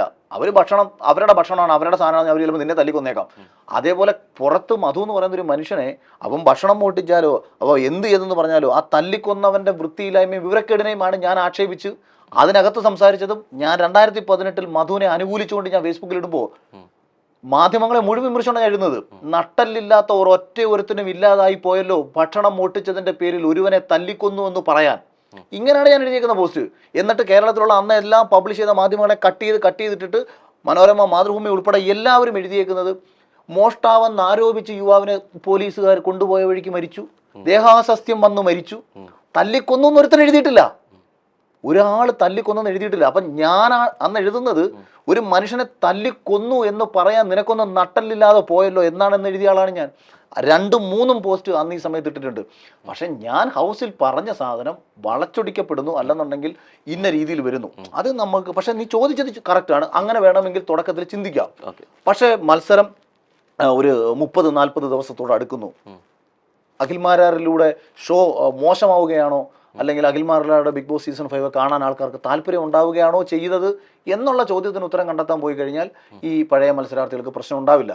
ഞാൻ ഇന്നും വിശ്വസിക്കുന്നത് ഒരുപാട് ആൾക്കാർക്കെങ്കിലും അന്ന് ഒരു 40 ദിവസം 50 ദിവസത്തിൽ എത്തി നിൽക്കുമ്പോൾ അതിനുശേഷം എങ്ങനെ പോയി എന്നുള്ളത് നോക്കിക്കഴിഞ്ഞാൽ ഇപ്പൊ പറയാൻ പറ്റുന്ന പറയണു. ഇപ്പോ സീസൺ 6 എത്തുമ്പോൾ ഇപ്പോൾ 70 ദിവസങ്ങളിലേക്ക് എത്തുന്നു. ഈ ഇനിയുള്ള 30 ദിവസം ഇവരെങ്ങനെ മത്സരിക്കാൻ പോകുന്നു, എങ്ങനെ ക്വാളിറ്റിയിലെ കണ്ടന്റ് വരുന്നു എന്നുള്ള അൺപ്രഡിക്റ്റബിൾ ആണ് അല്ലെ. അപ്പോൾ ഒരു രീതിയിലും ഇനി വരുന്ന 30 ദിവസങ്ങളെ കണ്ട് കണക്കാക്കിയിട്ട് നമുക്ക് ആ ഷോ ഇപ്പൊ മത്സരാർത്ഥികളുടെ കണ്ടന്റ് ആ ഷോന് കൂടി ബാധിക്കുന്നുണ്ടല്ലോ. ഇപ്പൊ നേരത്തെ ചാനൽ തലപ്പത്തിരിക്കുന്നവരെന്ന് പറയുന്നത് ബാധിക്കുന്ന ആ ഷോന് കൂടിയാണ്. ഇപ്പോൾ എവിടെയും ഉന്നയിക്കുമ്പോഴാണെങ്കിൽ പോലും കൂടുതലും ആളുകളും ഈ ഷോയിനാണ് കണക്ട് ചെയ്ത് പറയുന്നത്, അല്ലെങ്കിൽ അതുമായി ബന്ധപ്പെട്ട മത്സരാർത്ഥികളാണ് ഫോക്കസ് ചെയ്യപ്പെടുന്നത്. ഈ പറഞ്ഞ വ്യക്തികളെ ആരും ഒരു ലൈം ലൈറ്റിൽ നിൽക്കുന്നവരായതുകൊണ്ട് അല്ലാത്തവരായതുകൊണ്ടും അല്ലെങ്കിൽ ഇവരെ വ്യക്തിപരമായിട്ട് അറിയാത്തതുകൊണ്ടും എവിടെയും അവിടെ ഫോക്കസ് ചെയ്യപ്പെടുന്നില്ല. അപ്പോൾ ഈ ഷോയുമായി ബന്ധപ്പെട്ട് കിടന്നവർ തന്നെയാണ് ഇതിന്റെ പഴി കേൾക്കേണ്ടി വരുന്നതും ഇതിന്റെ ബാക്കി വിശേഷങ്ങളിലേക്കൊക്കെ പോകുന്നതും. അപ്പൊ ഞാൻ നേരത്തെ പറയുന്നതും ഈ അടുത്ത ദിവസങ്ങൾ ഇനി എങ്ങനെ സംഭവിക്കുന്നു, ഇതിന്റെ എന്ത് കണ്ടന്റ് വരാൻ പോകുന്നു, ഇത് ഏതൊക്കെ രീതിയിൽ മികച്ച രീതിയിലേക്ക് എപ്പിസോഡായി മാറാൻ പോകുന്നു എന്നുള്ളതൊക്കെ അൺപ്രഡിക്റ്റബിൾ ആണ്. അപ്പൊ നേരത്തെ പറഞ്ഞ പോലെ നമുക്ക് ഒരിക്കലും ഈ ഒരു സമയത്ത് ആ ഷോയെ ഏറ്റവും മോശമായിട്ട് ചിത്രീകരിക്കാൻ നേരത്തെ വീണ്ടും റോഹനെ ഞാൻ പറഞ്ഞത് മനസ്സിലാവാത്തതുകൊണ്ട് പറ്റിയ പ്രശ്നമാണ്. ഞാൻ മത്സരാർത്ഥികൾക്ക് ഒന്നും ചെയ്യാൻ പറ്റത്തില്ല ഈ ഷോയിൽ. ഇതിൽ എന്തെങ്കിലും ചെയ്യാൻ പറ്റുന്നത് പിന്നിൽ പ്രവർത്തിക്കുന്നവർക്കാ. അഖിൽമാരാർ കഴിഞ്ഞ സീസണിൽ പോയി മോശം കാണിച്ചാൽ അഖിൽമാരാർക്ക് മാത്രമേ പ്രശ്നം വരൂ. ഞാൻ വെറുക്കപ്പെട്ടവനായി ഞാൻ പുറത്തേക്ക് വരും. സീസൺ 5 മികച്ചതായിരിക്കും. സീസൺ 4ലും 3ലും 2ലും ഒക്കെ അങ്ങനെ സംഭവിച്ചിട്ടുള്ളവരുണ്ട്. സ്വീകരിക്കപ്പെട്ടവരും വെറുക്കപ്പെട്ടവരും ഉണ്ടായിട്ടുണ്ട്. സീസൺ 5 അഖിൽമാരാർ മോശക്കാരനാണെന്നുണ്ടെങ്കിൽ ബിഗ് ബോസിലേക്ക് കയറി പോകുമ്പോൾ ഏറ്റവും കൂടുതൽ വെറുക്കപ്പെട്ട ഒരു മനുഷ്യനെ ഏറ്റവും കൂടുതൽ അതിനേക്കാൾ വെറുക്കപ്പെട്ട ഒരുത്തനായിട്ട് ഞാൻ പുറത്തു വരും. ഷോയ്ക്ക് ഒരു കുഴപ്പം ഉണ്ടാവത്തില്ല. ഈ സീസൺ 5ലേക്ക് പോകുമ്പോൾ ഒന്ന് അതിലൊപ്പം എടുത്ത് ചോദിച്ചോട്ടെ, സ്വയമേ വിലയിരുത്തുമ്പോൾ സീസൺ 5ലോട്ട് പോകുമ്പോൾ എത്തരത്തിലുള്ള ഒരാളായിരുന്നു? മലയാള സമൂഹത്തിന് വെറുക്കപ്പെട്ടിരുന്നവനായിരുന്നു? സോഷ്യൽ മീഡിയയിൽ ഞാൻ പറഞ്ഞില്ലേ, ഇപ്പം നമ്മൾ എല്ലാ കാലത്തും ഒഴുക്കിനെതിരെ നിന്ന ഒരാളാണ് ഞാൻ. എനിക്ക് ആരുടെയും ഇഷ്ടങ്ങൾ പിടിച്ചുപറ്റി അതിനൊപ്പം സഞ്ചരിക്കാനല്ല എനിക്കിഷ്ടം. എനിക്ക് ശരിയെന്ന് തോന്നുന്ന വിഷയം ഞാൻ കൃത്യമായി അനലൈസ് ചെയ്ത് മനസ്സിലാക്കി അത് ശരിയാണെന്ന് എനിക്ക് തോന്നിക്കഴിഞ്ഞാൽ ഏതവൻ്റെയും മുഖത്ത് നോക്കി പറഞ്ഞു തന്നെ മുന്നോട്ട് പോവുക. നഷ്ടമോ ലാഭമോ എന്തോ ആയിക്കോട്ടെ. 2017 ഞാൻ ഇട്ടൊരു ഫേസ്ബുക്ക് പോസ്റ്റ് ഞാൻ ഈ അടുത്ത സമയത്ത് ഞാൻ സ്ക്രീൻഷോട്ടായിട്ട് ഞാൻ ഇട്ടിട്ടുണ്ടായിരുന്നു. അന്ന് മുതൽ ഈ നിമിഷം വരെയും ഞാൻ കയറി പോകുമ്പോഴും ഞാൻ അങ്ങനെ തന്നെയാണ്, ഇറങ്ങിയപ്പോഴും ഞാൻ ഇങ്ങനെ തന്നെയാണ്. പക്ഷേ ഇതിനകത്ത് ജനത്തിന് തിരിച്ചറിയാൻ കഴിഞ്ഞത് എന്നെ വിലയിരുത്തിയ പല ആൾക്കാരും അവർക്ക് ഇഷ്ടപ്പെടുന്ന വിഷയങ്ങളിലുള്ള എൻ്റെ അഭിപ്രായ പ്രകടനങ്ങളെ വെച്ചിട്ടാണ്. അതിലൂടെയാണ് അവരെന്നെ വിലയിരുത്തിക്കൊണ്ട്. ആ വിഷയത്തിൽ അവർക്ക് എന്നെ ഇഷ്ടമായിരുന്നില്ല. പക്ഷെ അകത്ത് കയറിയപ്പോൾ അവർക്ക് മനസ്സിലായി ഞാനെന്ന് പറയുന്ന മനുഷ്യനാരാണ്, ഞാൻ എങ്ങനെയാണ് സമൂഹത്തിൽ എൻ്റെ ഒപ്പമുള്ളവരെ കാണുന്നത്, എൻ്റെ ഉള്ളിലെ നന്മ എന്താണ്, ഇതൊക്കെ അവർ തിരിച്ചറിഞ്ഞിട്ടാണ് അവർ നമ്മളെ ഇഷ്ടപ്പെട്ടതും സ്വീകരിച്ചതും. പിന്നെ ഞാൻ ഈ സീസൺ പറഞ്ഞൊരു കാര്യം, എന്തുകൊണ്ട് നമ്മൾ സീസൺ 6 പറഞ്ഞതെന്ന് വെച്ചാൽ അണിയറ പ്രവർത്തകർ നശിപ്പിക്കാൻ പോയൊരു ഷോ ആയതുകൊണ്ടാണ്. മത്സരാർത്ഥികൾ മികച്ചവരായിരുന്നു, ഭയങ്കര കപ്പാസിറ്റിയുള്ള മത്സരാർത്ഥികളായിരുന്നു ഒരുപക്ഷെ മുൻ സീസണുകളെയൊക്കെ അപേക്ഷിച്ച്. എനിക്ക് ഉറപ്പാണ് ഈ സീസണിലേക്ക് കയറുന്ന തുടക്കത്തിൽ പലരെ നമ്മൾ കാണുമ്പോൾ ഭയങ്കര പൊട്ടൻഷ്യലുള്ള ഭയങ്കര മികച്ചവരായിട്ടുള്ള ഒരു 10-18 പേരെ ഇവർ കയറ്റിവിടുന്നു. പക്ഷേ ഈ ഷോയെ ഈ വിധമാക്കിയത് ഈ അണിയറ പ്രവർത്തകർ കാട്ടിക്കൂട്ടിയിട്ടുള്ള ടാസ്കുകളിലൂടെയും അവരുടെ പ്ലാനുകൾ നടപ്പിലാക്കാൻ വേണ്ടി നടത്തിയ കാര്യങ്ങളിലൂടെയും ഒക്കെ തന്നെയാണ്. അതിനെ മാത്രമേ നമുക്ക് എതിർക്കാൻ പറ്റൂ. ഇപ്പൊ ഇതിനെക്കുറിച്ച് ഈ സീസണിനെ കുറിച്ച് സംസാരിക്കുമ്പോഴും അല്ലെങ്കിൽ മുൻ വിഷയങ്ങളെ കുറിച്ച് പറയുമ്പോഴും ഇപ്പോൾ അഖിൽമാരാർ പോലെ സംസാരിച്ച ഒരു വ്യക്തിയാണ് സാബുമോൻ അല്ലെ. ഇതേ രീതിയിൽ വിഷയത്തെ ഉന്നയിച്ച് അതിനിടയ്ക്ക് ഒരു പ്രസ്താവനയിൽ അഖിൽമാരാർ തന്നെ പറയുന്ന ഒരു കാര്യമുണ്ട്, സാബുമോൻ എന്നെ വിളിച്ച് പറഞ്ഞ കാര്യങ്ങൾ കേട്ടാൽ അല്ലെ ഇതിനേക്കാൾ ഏറെ ഗൗരവമുള്ളതും ഗുരുതരമായ ഒരു വിഷയമാണ്. അദ്ദേഹത്തെ തന്നെ ഈ സീസണിലെ ഗസ്റ്റ് റോളിൽ കാണുകയും ചെയ്യാണ്. ചിലപ്പം അല്ല, അതെന്ന് വെച്ചാൽ ഞാൻ ഈ വിഷയം ഉന്നയിച്ചതിന് ശേഷം എനിക്കെതിരെ നിൽക്കുന്നു എന്ന് തോന്നിയിട്ടുള്ളൂ. അതായത് എനിക്കെതിരെ നിൽക്കുന്നു എന്നുള്ള എല്ലാവരെയും ഇവർ വിളിച്ചിട്ട് പലവിധ ഓഫറുകൾ കാര്യങ്ങൾ എല്ലാം ചെയ്തു. ഇപ്പം ഈ ജാൻമണി പോലും എനിക്കെതിരെ ഒരു വീഡിയോ ഇട്ടത്, ജാൻമണിയെ ഈ ഹോട്ടൽ ടാസ്കിലേക്ക് കയറ്റി വിടാമെന്ന് പറഞ്ഞിട്ട് മറ്റൊരു മത്സരാർത്ഥിയിലൂടെ പറയിപ്പിച്ച് വീഡിയോ ചെയ്യിച്ചതാണ്. അല്ലാതെ ജാൻമണിക്ക് ഞാനുമായിട്ട് എന്താ പ്രശ്നം? ഒരു പ്രശ്നം ഉണ്ടായിട്ടില്ല. അപ്പോൾ ഇങ്ങനെ പറഞ്ഞു ചെയ്യിക്കുകയാണ്, പലരെ കൊണ്ടും പറഞ്ഞു ചെയ്യിക്കുകയാണ് ഒരുപാട് യൂട്യൂബർമാരും. മേ ബി ഇപ്പം രോഹൻ എന്ന ആളെ ബിഗ് ബോസിലേക്ക് ഒരു അവസരം കിട്ടും എന്ന് രോഹൻ കരുതുകയാണ്. അഖിൽമാരാർക്കെതിരെ ഒരു വീഡിയോ ഇടെന്ന് പറഞ്ഞ് ഏഷ്യാനെറ്റിൻ്റെ PR-മായി ബന്ധപ്പെട്ട് നിൽക്കുന്ന ആൾക്കാർ വിളിച്ചു പറഞ്ഞാൽ രോഹൻ ചിലപ്പോൾ വിചാരിക്കും എങ്കിൽ പിന്നെ ഇതൊരു നല്ല സ്പേസ് ആണല്ലോ, അയാളെ 4 തെറി പറഞ്ഞേക്കാം. അങ്ങനെ വീഡിയോ ഇടുന്ന ഒരുപാട് യൂട്യൂബർമാരും ഉണ്ട്. കാരണം ഇതാണ് അവർക്കുള്ള അവസരം, ഏറ്റവും ബെസ്റ്റ് അവസരമല്ലേ ഞാൻ ഒരുക്കി കൊടുത്തേക്കുന്നത്. അവരുടെ ഏഷ്യാനെറ്റിൻ്റെ ഭാഗമായി മാറാൻ, ഏഷ്യാൻ്റെ സപ്പോർട്ട് കിട്ടാൻ, ഏഷ്യാനെറ്റ് ഞാൻ പറഞ്ഞ ചില വ്യക്തികളുടെ കേട്ടോ സപ്പോർട്ട് കിട്ടാൻ വേണ്ടിയിട്ടുള്ളൊരു ബെസ്റ്റ് അവസരം. അപ്പോൾ അതിന് വേണ്ടിയിട്ട് എനിക്കെതിരെ നിന്നിട്ടുള്ള കുറേ ആൾക്കാരുണ്ട്. ഇപ്പോൾ സാബു ചേട്ടൻ എന്നെ ഫോണിൽ വിളിച്ച് പറഞ്ഞത് എനിക്ക് നല്ലോണം അറിയാവുന്ന കാര്യമാണ്. എന്താണ് പുള്ളി എന്നോട് പറഞ്ഞത്? ഇനി എന്നോട് പറഞ്ഞത് മാറ്റി വയ്ക്കും. പുള്ളി പബ്ലിക്കായിട്ട് പണ്ട് പറഞ്ഞത് എന്താ, ഞാൻ ഏഷ്യാനെട്ടെന്നോ ബിഗ് ബോസ് എന്നോ തെറി വിളിച്ചുകൊണ്ടല്ല ഞാൻ വീഡിയോ ഇട്ടത്. ഞാൻ ഈ 2 പേര് എനിക്കറിയാവുന്ന 2 പേർ അവരുടെ മുമ്പ് നടത്തിയ ചില പ്രശ്നങ്ങൾ അറിയാമെന്ന് ഞാൻ കൃത്യമായിട്ട് ആവർത്തിച്ച് പറഞ്ഞ ഒരാളാണ് ഞാൻ. പുള്ളി ഇട്ട പഴയ വീഡിയോ എന്താ? എടാ ഏഷ്യാനെട്ടെ, എടാ ബിഗ് ബോസ്, തെണ്ടികളെ, നാരികളെ എന്നൊക്കെ പറഞ്ഞിട്ട് ഭയങ്കര ആക്ഷേപിച്ച് പുള്ളിപ്പുണ്ട് മണ്ട് പോയി വീഡിയോ ഇട്ടിട്ടുണ്ട്. അതാരും ഒന്നും ഏറ്റുപിടിച്ചില്ല എന്നുള്ളതേ ഉള്ളൂ. ഇപ്പൊ ഇത് കുറച്ചുകൂടെ ഗൗരവമായിട്ട് വന്നു. അപ്പം പുള്ളിയെ വിളിച്ചിട്ടുണ്ടാവും. കാര്യം പുള്ളിയും കൂടി എനിക്ക്, അതായത് എൻ്റെ ഒപ്പം കൂടിയാൽ പുള്ളിയെ ഇഷ്ടപ്പെടുന്ന ഒരു വിഭാഗം ആൾക്കാരുണ്ട് ബിഗ് ബോസിലൂടെ. അപ്പൊ അദ്ദേഹം അഖിലിനൊപ്പം സംസാരിക്കാൻ തുടങ്ങിയാൽ എനിക്ക് സപ്പോർട്ട് ചെയ്തുകൊണ്ട് ബിഗ് ബോസിലെ മറ്റു മത്സരാർത്ഥികൾ വന്നാൽ ഇതൊരു ഭയങ്കര ഗുരുതരമായ പ്രശ്നങ്ങളിലേക്ക് പോവുകയും ഈ കള്ളന്മാരിൽ പല ആൾക്കാർ കുടുങ്ങുകയും ചെയ്യും, ഇല്ലേ? അപ്പൊ അത് ഒഴിവാക്കാൻ വേണ്ടിയിട്ട് എന്നെ ഒരു എല്ലാരെയും വിളിച്ചു, ഒരുവിധപ്പെട്ട എല്ലാവരെയും വിളിച്ചിട്ടുണ്ട്. ഇപ്പൊ ഞാനുമായിട്ട് വളരെ പേഴ്സണൽ ക്ലോസ് ആയിട്ട് നിൽക്കുന്ന ആൾക്കാരെ വിളിച്ച്, കാരണം അവരെ വിളിച്ചാൽ ഞാൻ അത് അറിയുമെന്നും അവർ പറയില്ല എന്നുള്ളത്. ഈ സഹമത്സരാർത്ഥികൾക്ക് വേണ്ടിയാണ് സംസാരിക്കുന്നത് അഖിൽമാരാർ ശബ്ദമുയർത്തുക എന്ന് പറയുമ്പോഴും കഴിഞ്ഞ സീസൺ, ഇപ്പോൾ മുൻ സീസണിലെ പക്ഷേ ഏറ്റവും ഈ സീസൺ 6 വരുമ്പോൾ വരെ എടുത്തു പറഞ്ഞൊരു കാര്യമാണ് സീസൺ 5 സൗഹൃദത്തെ പറ്റി. ആ സീസൺ കഴിഞ്ഞിട്ടും ആ ഒരു സൗഹൃദം എത്രത്തോളം മെയിൻറ്റെയിൻ ചെയ്ത് പോകുന്നു എന്നുള്ളത്. ആ സൗഹൃദത്തിലുണ്ട് എന്ന് പറയുന്നവർ തന്നെ ഇങ്ങനൊരു പ്രസ്താവന വരുമ്പോൾ ഇവരെ പൊതുവായിട്ട്, ഇപ്പോൾ സ്ത്രീകൾക്ക് വേണ്ടി ഞാൻ പ്രതികരിച്ച് സംസാരിക്കുന്ന മുമ്പ് വരെ, ഇപ്പോൾ ശോഭയാണെന്നുണ്ടെങ്കിലും നാദരാണെന്നുണ്ടെങ്കിലും റെനീഷാണെങ്കിലും ഇവരൊക്കെ ഈ ഒരു സ്റ്റേറ്റ്മെന്റിന് എതിരെ അവരുടെ വിഷമത്തോടു കൂടി രോഷത്തോടു കൂടി സംസാരിക്കുന്ന സിറ്റുവേഷൻ വരികയാണ്. സൗഹൃദത്തിന് ശരിക്കും ഒരു പ്രശ്നങ്ങളും ഇല്ല. ഇപ്പൊ ഇതിനകത്ത് ശോഭ മാത്രമാണ് അനാവശ്യമായിട്ട് ഈ വിഷയത്തെ ഏറ്റുപിടിച്ച് പല ആൾക്കാരെയും വിളിച്ച് എരികേറ്റാൻ നടന്ന ഒരാൾ. ബാക്കി ആർക്കും ഒരു പ്രശ്നമില്ല. നാദർ എൻ്റെ അടുത്ത് വിളിച്ചിട്ട് ഇപ്പോഴും പറയുന്നത്, എടാ ഇനി എന്നെ നീ വന്ന് കണ്ടാൽ കെട്ടിപ്പിടിച്ച് ഒരു ഫോട്ടോ എടുത്ത് ഒരു സെൽഫി എടുത്ത് നമുക്കൊരു സ്റ്റോറി ഇടണേ. ഞാൻ എൻ്റെ അടുത്ത് ഈ വിഷയം ചോദിച്ചപ്പോഴത്തേക്ക് ഞാൻ ജസ്റ്റ് ഇങ്ങനെ പറഞ്ഞിട്ടുണ്ട്, അല്ലാതെ ഞാൻ പിന്നീടൊന്നും ഞാൻ പറഞ്ഞിട്ടൊന്നുമില്ല. കാര്യം നീ പറഞ്ഞത് ശരിയാണ്. ശ്രുതി എന്നെ വിളിച്ച് പറഞ്ഞത് അഖിലേട്ടനെ പോലുള്ള ആൾക്കാർ കേരളത്തിന്റെ മുഖ്യമന്ത്രി ആവണം. അപ്പം നിങ്ങൾ പറഞ്ഞല്ലോ എന്ന്. അപ്പൊ ആ സന്തോഷമാണ് ഭയങ്കരമായിട്ട് പങ്കുവെച്ചത്. മനീഷ ചേച്ചി, ദേവു, സെറീന, റിനീഷ, ഇവരെല്ലാവരും എന്നോട് പേഴ്സണലി സംസാരിച്ചിട്ട് ഞാൻ പറഞ്ഞു നിങ്ങൾക്ക് ആർക്കെങ്കിലും അങ്ങനെ ഒരു പേഴ്സണൽ വിഷമം വന്നാൽ നിങ്ങൾ വീഡിയോ ഇട്ടോ, നിങ്ങളുടെ അഭിപ്രായം നിങ്ങൾ പറഞ്ഞു. സെറീനോട് ഞാൻ പറഞ്ഞു വീഡിയോ ഇടുന്നീ. അപ്പം അല്ല വേണോ അഖിലേട്ടാ, അപ്പം വെറുതെ അത് വീണ്ടും ഒരു വിവാദം. ഞാൻ പറഞ്ഞു എന്തിന്, അത് വിഷയമേ അല്ല. നിങ്ങൾക്ക് എൻ്റെ സ്റ്റേറ്റ്മെന്റ് ഞാൻ വളരെ കൃത്യമായിട്ടാണ് ഞാൻ പറഞ്ഞേക്കുന്നത്. ആരെയും ബാധിക്കാൻ വേണ്ടിയിട്ട് ആരുടെയും പേരോ കാര്യങ്ങളോ ആരെയും ഞാൻ പറഞ്ഞിട്ടില്ല. അപ്പൊ ഇതിനകത്ത് നിങ്ങൾക്ക് അങ്ങനെ ഒരു വിഷമം വന്നിട്ടുണ്ടെങ്കിൽ റിനീഷ എനിക്ക് മെസ്സേജ് അയച്ചു, ഞാൻ അവൾക്ക് തിരിച്ച് സംസാരിച്ചു. അപ്പൊ അവരാരും തന്നെ നമ്മളെ അങ്ങനെ കുറ്റക്കാരാക്കിയിട്ടൊന്നുമല്ല പറയാം. അവരോട് ചില ആൾക്കാർ അത് 1-2 പേര് ചോദിച്ചു, അവരിത് പറഞ്ഞു. ഇതിനകത്ത് അനാവശ്യമായിട്ട് ഒരു വീഡിയോ ഇട്ടപ്പോൾ എനിക്കൊരു ഭയങ്കര വിഷമം തോന്നിയ ഒരാൾ റിനോഷിന്റെ കാര്യത്തിലാണ്. കാരണം അവർക്കൊന്നും ഇത് അവരെ ഒന്നും ബാധിക്കാത്ത വിഷയം. അവർക്ക് 1% പോലും ഞാൻ അവരെ ആരെയും പറഞ്ഞു, ഈവൻ ഒരു മത്സരാർത്ഥിയെയും നമ്മൾ അങ്ങനെ പറഞ്ഞിട്ടില്ല. ഇപ്പൊ ദിയ സനാക്കി ആദ്യം ഫേസ്ബുക്കിൽ ദിയ ഒരു പോസ്റ്റ് ഇട്ടു. ദിയ എന്നെ വിളിച്ച് സംസാരിച്ചു, എടാ ഇത് ചെറിയ ഡൗട്ടൊക്കെ ഇങ്ങനെ വരത്തില്ലേ, ഞാനൊരു പോസ്റ്റ് നിനക്കെതിരെ ഇട്ടിട്ടുണ്ടെന്ന് പറഞ്ഞു. ഞാൻ പറഞ്ഞു, എടി ഞാൻ കണ്ടു, നിങ്ങൾക്ക് അതിനകത്ത് ബുദ്ധിമുട്ടുണ്ടെന്നുണ്ടെങ്കിൽ തീർച്ചയായിട്ടും ഞാൻ അതിനകത്തൊരു ക്ലാരിറ്റി വരുത്താം. അങ്ങനെ രണ്ടാമതൊരു വീഡിയോ ഇട്ടിട്ട്, കാരണം നമ്മൾ ഇപ്പൊ എനിക്ക് വേണമെന്ന് തന്നെ പറയാം, അപ്പൊ ഇതാരാ, ദിയാസനെ ആരാ, അല്ലെങ്കിൽ മറ്റേവരാ, ഞാൻ വലിയ വിന്നർ ഇവരൊക്കെ എന്നുള്ളത് എനിക്കില്ല കേട്ടോ. ഒരാളൊരു ഉന്നയിച്ചൊരു വിഷയം ഗുരുതരമാണ്, അവരെ ബാധിക്കുന്നു എന്നുണ്ടെന്നുണ്ടെങ്കിൽ അതിനകത്ത് ഞാൻ അഡ്രസ്സ് ചെയ്യണം. ഞാൻ രണ്ടാമത് വീണ്ടും ഒരു ലൈവ് ഇട്ടിട്ട് കൃത്യമായിട്ട് കാര്യങ്ങൾ പറയുന്ന കേട്ട ദിയ ആ വീഡിയോ ആ പ്രസ്താവന അവർ തന്നെ തിരുത്തി. പിന്നീട് ഞാൻ മൂന്നാമത്തെ മറ്റെന്തോ കഴിഞ്ഞ സമയത്ത് ദിയ എന്നെ വീണ്ടും വിളിച്ചിട്ട് പറഞ്ഞു, നീ ഇപ്പൊ പറഞ്ഞത് ഭയങ്കര ക്ലാരിറ്റി ആയിട്ടോ, നീ രണ്ടാമത് പറഞ്ഞതിനെക്കാട്ടിയും ക്ലാരിറ്റിയിലാണ് നീ ഇപ്പൊ സംസാരിച്ചത് എന്ന് തന്നെ പറഞ്ഞു. ഇവരൊക്കെ തന്നെ ഇപ്പൊ രണ്ടാമത് ക്ലാരിറ്റി കൊടുക്കേണ്ട ഒരു അവസ്ഥ വരുന്നുണ്ട്. പിന്നെ എത്ര പേര് വേറൊരു കാര്യം റോഹൻ, എത്ര പേര് ഞാൻ പറഞ്ഞത് ശരിവെച്ച് സംസാരിച്ചു. ഞാൻ പറഞ്ഞ സെയിം കാര്യങ്ങൾ ഫിറോസ് പറഞ്ഞു. മത്സരാർത്ഥികളിൽ ചില ആൾക്കാർക്ക് അതിനകത്ത് അർഹത, അതായത് കഴിവില്ലാത്തവർക്ക് എങ്ങനെ നിലനിൽക്കാൻ കഴിയുന്നു എന്നുള്ള ചോദ്യങ്ങൾക്കുള്ള ഉത്തരം ഒക്കെ തന്നെയാണെന്ന് പറഞ്ഞ ഫിറോസ്. ഒരുപാട് പേര് എനിക്ക് കുറെ പേര് പറയുന്നത് ഞാൻ കേട്ടു. ഇതിനെ കുറിച്ച് സംസാരിക്കുന്ന സമയത്ത് വരെ സൗഹൃദത്തിന് പ്രാധാന്യം കൊടുക്കുന്ന ഒരാൾ എന്ന നിലയ്ക്ക് ഇപ്പൊ ഇങ്ങനൊരു വിഷയം ഉണ്ടായപ്പോ, ഇപ്പൊ സീസൺ 6 ആയിട്ട് കണക്ട് ചെയ്തിട്ടും അല്ലെങ്കിൽ സിബിൻ വിഷയത്തിലാണ് തുടങ്ങി വെച്ചെങ്കിലും ഇവരോട് സംസാരിച്ചിരുന്നു. ഇപ്പൊ ശോഭയോടാണെങ്കിലും നാദിനോടാണെങ്കിലും റിനീഷയോടാണെങ്കിലും ഇങ്ങനെ സംഭവത്തെ കുറിച്ച് സംസാരിക്കുന്നു, നിങ്ങൾ ഇത്തരത്തിലുള്ള രീതിയിലേക്ക് ഫേസ് ചെയ്യേണ്ടി വന്നിട്ടുണ്ടോ എന്ന് ചോദിച്ചിട്ടുണ്ടോ, സംസാരിച്ചിട്ടുണ്ടോ? അത് ഞാൻ ഓൾറെഡി പഴയൊരു ഇന്റർവ്യൂവിൽ ഞാൻ പറഞ്ഞല്ലോ, ഇവർക്ക് അങ്ങനെ ഫേസ് ചെയ്യേണ്ടി വന്നിട്ടുണ്ടെന്നുണ്ടെങ്കിൽ ഇവർ ഏതെങ്കിലും ഒക്കെ രീതിയിൽ എൻ്റെ അടുത്ത് പറയും. കാരണം അത്യാവശ്യം ഒരു പബ്ലിക്കായിട്ട് ഓപ്പൺ ആയിട്ട് സംസാരിക്കുന്ന ഒരാളായതുകൊണ്ട് ഇതൊക്കെ പറയും. ഇവർക്ക് അങ്ങനൊന്നും ഒരു പ്രശ്നങ്ങളും ഉണ്ടായിട്ടില്ലെന്നേ. പക്ഷെ ഞാൻ പറഞ്ഞല്ലോ, ചിലരുടെ കാര്യത്തിൽ എനിക്ക് ഇതിനകത്ത് പൈസ മേടിച്ച് പകുതി കൊടുക്കാം അല്ലെങ്കിൽ ഇത്ര കൊടുത്തോളാം എന്ന് പറഞ്ഞ് ഞാൻ ഈ വിഷയം ഉന്നയിക്കും. എൻ്റെ ധാരണ എന്താണെന്നറിയാമോ? അതായത് ഇപ്പോൾ രോഹൻ ഒരാൾ ഈ ഷോയിലേക്ക് പോയി, ഞാൻ കുറച്ച് ഈസി മനസ്സിലാക്കാൻ പറയാണ്. ഇപ്പോൾ രോഹന് 50,000 രൂപ ശമ്പളം പറയുകയും രോഹന് 10,000 തന്നുള്ളൂ, 40,000 രോഹന് നഷ്ടപ്പെട്ടു. രോഹന് കുറച്ച് പ്രശ്നങ്ങളുണ്ട്, ഷോ കഴിഞ്ഞു. അപ്പോൾ എല്ലാവരുടെയും വിചാരം രോഹൻ 50 ലക്ഷം കിട്ടിയിട്ടുണ്ടെന്നുള്ളതാണ്. 100 ദിവസം 50 കിട്ടിയിട്ടുണ്ട്. രോഹൻ അത് കിട്ടിയിട്ടില്ല. രോഹൻ ഒരു ധാരണയില്ല പോയത്, നിങ്ങളൊരു ധാരണ വെച്ചാൽ പോയത്. അപ്പോഴാണ് ഞാൻ ഈ വിഷയം എടുത്ത് പറയുന്നത്. അപ്പം രഹസ്യമായിട്ട് പറയും, സത്യം പറഞ്ഞ അഖിലേട്ടാ ഒരു അബദ്ധം എനിക്കും പറ്റി, സംഭവം ഇത്ര പൈസ എനിക്ക് പോയി. അപ്പം ഞാൻ പറയും, നീ ഒരു കാര്യം ചെയ്യും, നീയും കൂടെ പിടിച്ചോ, ഇത് നല്ല സമയമല്ലേ, ഈ പൈസ ഇപ്പം നിനക്ക് തിരിച്ച് മേടിച്ചെടുക്കാം. പക്ഷെ നേരെ തിരിച്ച് രോഹൻ എന്ത് ചെയ്യാണ്, രോഹന്റെ പേടി ദൈവമേ ഞാൻ കുടുങ്ങൂ. ഓ. അപ്പം രോഹൻ അങ്ങ് എതിരാവുക. ആര് പറഞ്ഞു ഞാൻ പേടിച്ചിട്ടില്ല.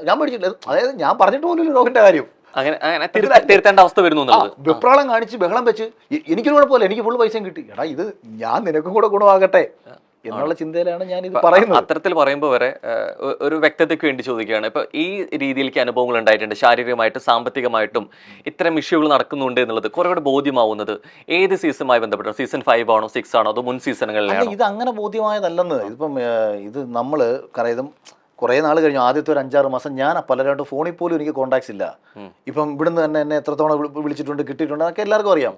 കാരണം ഒരുപാട് ആൾക്കാർ നൂറുകണക്കിന് ആവശ്യമായി ബന്ധപ്പെട്ടിട്ട് നമ്മളെ സമീപിക്കുമ്പോൾ എനിക്ക് എല്ലാവരുടെ അടുത്തും മറുപടി പറയാനുള്ള നിസ്സഹായമാണ്. ഞാൻ നിസ്സഹായനായി പോവുകയാണ്. കാര്യം പലർക്കും എന്നെ ഒരു വിശ്വാസം, ഇഷ്ടം. എൻ്റെ പൊന്നുമോനെ ഒരു വഴിത്തർക്കത്തിന് വരെ എന്നെ വിളിക്കുന്നുണ്ട്, കുടിവെള്ള പദ്ധതി ശരിയാക്കാൻ വേണ്ടി വിളിക്കുന്നുണ്ട്. ഞാൻ എന്ത് പറയും? ഞാൻ ചിലർ പറയും അല്ലെന്നേ. ഇപ്പം എന്തൊരു കോളനി പേര് മറന്നു, ഇപ്പോൾ പരവൂർ ഭാഗത്ത് എവിടെ ഉള്ളതെന്ന് തോന്നുന്നു, അത് ചാത്തൂർ പരവൂരാണെങ്കിൽ അവിടുന്ന് കുറച്ച് പേര് എൻ്റെ വീട്ടിൽ കാണാൻ വന്നു. അവിടുത്തെ കുടിവെള്ള പ്രശ്നം ഞാൻ പരിഹരിച്ചു കൊടുക്കണമെന്ന് പറഞ്ഞിട്ട് മാവേലിക്കരയുള്ള ഒരു അമ്മച്ചി എന്നെ വിളിക്കും, അവർക്ക് വഴിയില്ല, അത് ഞാൻ വന്ന് സംസാരിച്ച് ക്ലിയർ ചെയ്ത് കൊടുക്കണം. അപ്പം ഞാൻ പറഞ്ഞു അമ്മച്ചി എൻ്റെ വീട്ടിൽ വന്നിട്ടുണ്ടോ? അതിന് വഴിയില്ല. ഈ ജോലി മറ്റു കാര്യങ്ങൾ ഇത് വലിയന്നല്ല, അവർക്കൊരു വിശ്വാസം.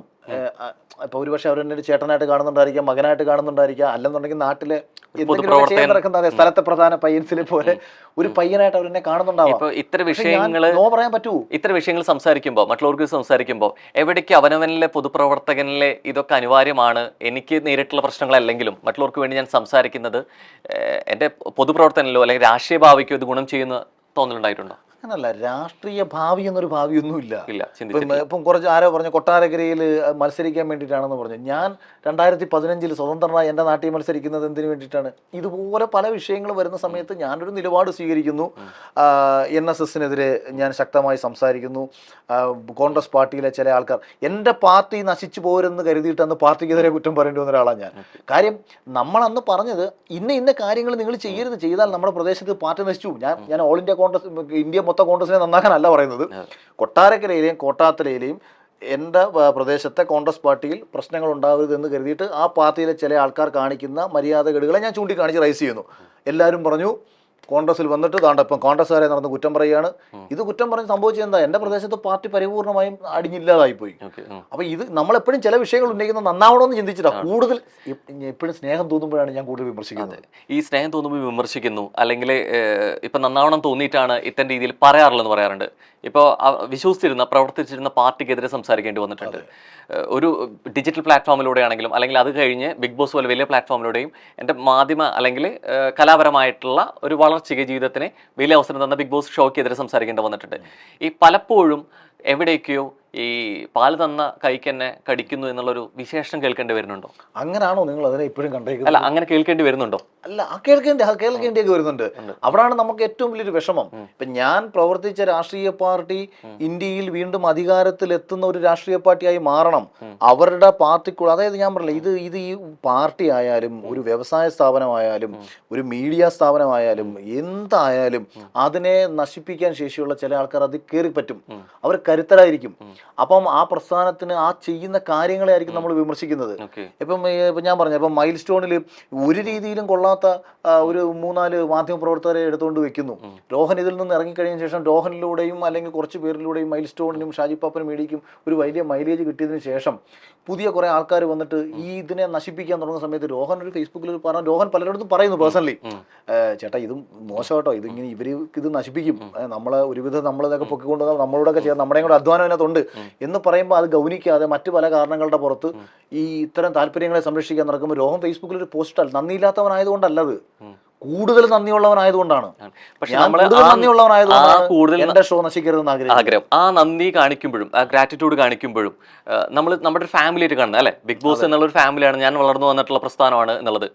നമ്മുടെ വീട്ടിലും നമ്മൾ വീട്ടിലിരിക്കുന്ന അവസ്ഥയിലും ഒരുപക്ഷെ നമ്മുടെ പാരൻസോ സിബ്ലിങ്സോ നമ്മളെ തെറ്റുപറ്റ വെക്കാം, നമുക്കും പറ്റാം അവർക്കും പറ്റാം. അവർക്ക് വന്ന തെറ്റുപറ്റുകൾ നമ്മൾ പാരൻസ് ആണെന്ന് വെച്ചാൽ നമ്മൾ തിരുത്താതിരിക്കാറില്ല അല്ലെ, നമ്മൾ തിരുത്താറുണ്ട്, സംസാരിക്കാറുണ്ട്. ആ സംസാരിക്കുന്നത് തീർച്ചയായിട്ടും ഒരു ഫേസ് ടു ഫേസോ അല്ലെങ്കിൽ അവരോട് മാത്രമായിരിക്കും അല്ലെ.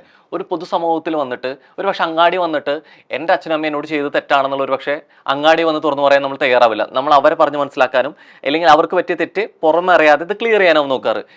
എന്തുകൊണ്ടാണ് ഇത്തരത്തിലൊരു നിലപാട് ബിഗ് ബോസിനെ കുറിച്ചും അല്ലെങ്കിൽ ഇത്രയും വിഷയങ്ങൾ ഉണ്ടാകുമ്പോൾ ഒരുപക്ഷെ പാർട്ടിയോടാണെങ്കിൽ നേതാക്കളോടും അല്ലെങ്കിൽ ബിഗ് ബോസ് ആണെങ്കിൽ ഇതിന്റെ തലപ്പത്തിരിക്കുന്നവരോടും പേഴ്സണൽ ആയിട്ടൊരു ഡിസ്കഷൻ മീറ്റിംഗ് അങ്ങനെ നടത്തിയിരുന്നു, അല്ലെങ്കിൽ ആ രീതിയിലേക്ക് എന്തുകൊണ്ടാണ് ചെയ്യാതെ പൊതുസമൂഹത്തിൽ നടത്തിയിരുന്നോ എന്നൊരു ചോദ്യം ചോദിച്ചതുകൊണ്ട് ഞാൻ തന്നെ വെറുതെ വിടുന്നു. അല്ലെങ്കിൽ ഞാൻ ഈ പേഴ്സണലി പൊതുമധ്യത്തെ എങ്ങനെ അറിയും? അല്ല, ഞാൻ അതുകൊണ്ടാണ് 10 പ്രാവശ്യത്തിലധികം സീസൺ തുടങ്ങുന്നതിന് മുൻപ് ഞാൻ ഇവരുമായി സംസാരിച്ചിട്ടുണ്ടായിരുന്നു. അതായത് ഞാൻ അവരോട് അപ്പോഴും പറഞ്ഞെന്തറിയാവോ, എന്നെക്കാളും മികച്ച ഒരാളെ നിങ്ങൾ കണ്ടെത്തണതാ ഇന്റർവ്യൂവിന് മുന്നേ.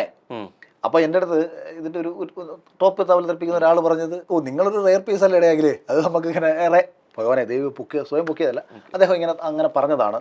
നമ്മൾ കുറെ ആൾക്കാരെ നോക്കുന്നുണ്ടായിരുന്നു. അപ്പം ഞാനും പറഞ്ഞു, അല്ല എനിക്കും ഒരു ടെൻഷൻ അതാണ് ചേട്ടാ. കാര്യം നമ്മൾ സീസൺ മാറി ഒരുപാട് ആൾക്കാർ ഇഷ്ടപ്പെട്ടു, ബിഗ് ബോസിനെ പുതിയൊരു വലിയ വിഭാഗം ഓഡിയൻസ് സൃഷ്ടിക്കപ്പെട്ടു. അപ്പോൾ അതുകൊണ്ട് ഇങ്ങനെ നല്ല രീതിയിൽ നല്ല സൂപ്പർ ടീമുകൾ എടുക്കണേ. അന്നേരം എൻ്റെ അടുത്ത് ചോദിച്ചു, അഖിലിന് അറിയാവുന്ന ആൾക്കാരൊക്കെ ഉണ്ടെങ്കിൽ ഒന്ന് പറഞ്ഞു വിടും, നമ്മൾ നോക്കാം എന്നൊക്കെ പറഞ്ഞു. ഞാനും പറഞ്ഞു, അതല്ലേ പ്രശ്നം, ഞാനൊരു ബെസ്റ്റ് ഒരാളെ വേണ്ട നിങ്ങൾക്ക് തരാൻ. അത് കഴിഞ്ഞ് സീസൺ തുടങ്ങി ഇങ്ങനെ കുറച്ച് കഴിഞ്ഞ് നെഗറ്റീവായി. ഞാൻ 1, 2, 3 പല ആൾക്കാരെയും വിളിക്കും. പലരെയും ഞാൻ ഇടയ്ക്ക് വിളിച്ച് സംസാരിക്കും. എന്നിട്ട് ഞാൻ പറയും, ഇത് നെഗറ്റീവാട്ടോ, ഭയങ്കര നെഗറ്റീവ്, സോഷ്യൽ മീഡിയയിലൊക്കെ പ്രശ്നം, അത് മാറ്റി പിടിക്കണം, അത് നല്ല കുറച്ചുകൂടെ ഇവരെ കൊണ്ട് കുറച്ചുകൂടെ നല്ല പരിപാടി ചെയ്യാനുള്ള കാര്യങ്ങൾ നോക്ക്. അങ്ങനെ അപ്പോഴാണ് ഞാൻ അറിയുന്നത് ഇതിനകത്ത് മുൻ സീസണുകളിലുള്ള ക്രിയേറ്റീവ് ഡയറക്ടറോ മുൻ സീസണുകളിൽ ഇതിനു വേണ്ടി നല്ല രീതിയിൽ പണിയെടുക്കുന്ന ആൾക്കാരൊന്നും പറയുന്ന കേൾക്കുന്നില്ല. അതല്ലേ ഞാൻ പറഞ്ഞത്, ഈ സീസണെ ഇത്രയും മനോഹരമാക്കി മാറ്റിയ അർജുൻ സാർ എന്ന് പറയുന്ന അർജുൻ മേനോൻ പോലും ഈ സീസണിൽ നിന്ന് പിണങ്ങിയിറങ്ങിപ്പോയി. 40ാമത്തെ മറ്റോ ദിവസമാണ് എൻ്റെ ഓർമ്മ. കാരണം ഇദ്ദേഹം ഇതിനെ നന്നാക്കാൻ വേണ്ടി ശ്രമിക്കുമ്പോൾ താല്പര്യങ്ങൾ സംരക്ഷിക്കാൻ വേണ്ടിയിട്ട് മറ്റുള്ളവർ ഹൈജാക്ക് ചെയ്ത് പിടിക്കുക. കഴിഞ്ഞ സീസണിലും ഇതേ ഹൈജാക്ക് നടന്ന സമയത്ത് അപ്പുറത്ത് ഭയങ്കര ഡിഫെൻഡിങ് നടന്നു. അതായത് ഈ 2 ടീം, അതായത് ബിഗ് ബോസ് ക്യാമറയ്ക്ക് ഫ്രണ്ടിൽ ഞങ്ങൾ ബിഗ് ബോസ് പ്രേക്ഷകർക്ക് കാണിച്ചുകൊണ്ടിരിക്കുമ്പോൾ ക്യാമറയ്ക്ക് പിന്നിൽ ആരെ ജയിപ്പിക്കണം എന്നുള്ള കാര്യത്തിൽ അവരുടെ താല്പര്യങ്ങൾക്ക് വേണ്ടിയിട്ട് നടക്കുന്ന ഒരു അടി ഇതിന്റെ പിന്നിലും നടന്നിരുന്നു. അതുകൊണ്ട് ആ അടി ഉണ്ടാക്കി കഴിഞ്ഞ സീസണെ ഒരുവിധം വൃത്തിയാക്കി കൊണ്ടുപോയിക്കൊണ്ടിരുന്ന ആൾക്കാരെ ഇതിൽ നിന്ന് മാറ്റി. ഇല്ല, അവരില്ല. അവിടാണ് ഞാൻ എന്തുകൊണ്ട് ഇത് റൈസ് ചെയ്യേണ്ടി വരുന്നു. ഈ സീസൺ നന്നാക്കി കൊണ്ടുപോകാൻ ശേഷിയുള്ളവരിതിലില്ല. അപ്പം അതായത് ഞാൻ ഒരാളുടെ കഴിവിനെ കൂട്ടിയോ കുറച്ചോ പറയുകയല്ല. മുൻപത്തെ സീസൺ ഈ സീസൺ തമ്മിൽ താരതമ്യം ചെയ്യുമ്പം ഇവരുടെ ഒരു പ്രധാനപ്പെട്ട ലക്ഷ്യം, കഴിഞ്ഞ സീസണിൽ TRP കുറവാണെങ്കിൽ ഈ സീസണിൽ ഞങ്ങൾ വിചാരിച്ച് TRP കൂടി, പരസ്യം കൂടി എന്നോ അല്ലെങ്കിൽ ഞങ്ങൾക്ക് കാശ് കിട്ടി, അപ്പം നിങ്ങളെക്കാട്ടിയൊക്കെ നല്ലത് ഞങ്ങളുടെ പരിപാടിയാണ് എന്ന് വരുത്തി തീർക്കാൻ വേണ്ടിയിട്ടുള്ള ഒരു വെപ്രാളം.